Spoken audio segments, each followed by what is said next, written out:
Today, a House of Representatives committee discussed Minnesota police accountability. Minnesota, as well as other states, are reflecting on ways to reform city police departments to avoid more police killings like what happened to George Floyd. KTTC's Maria Bray joins me in the studio with issues lawmakers discussed. Cam.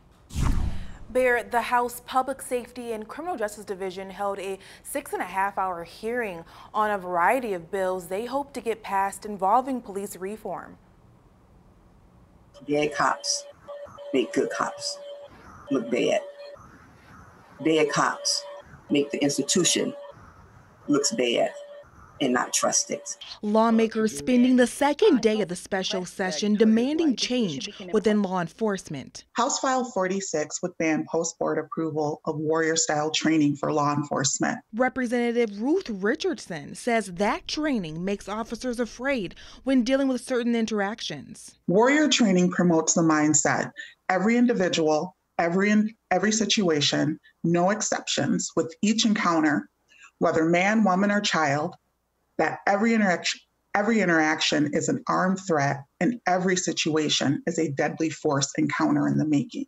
Chokehold ban, use of force, and mental health training are just a few other topics lawmakers discussed. The meeting also included public testimony. One, a family member of George Floyd. I'm one of George Floyd's nephews. I'm out here in Minneapolis, Minnesota. I was out here with him for the last few years up until this tragic incident. He emphasized how much a change is needed within the police force. We want to make sure that this banning on the chokeholds and that, like everyone else says, that it includes the airways, in particular the airways with knee on the neck in particular as well, requiring duty to intercede and report. And that's not all. Allowing Minneapolis and St. Paul to establish residency requirements for police.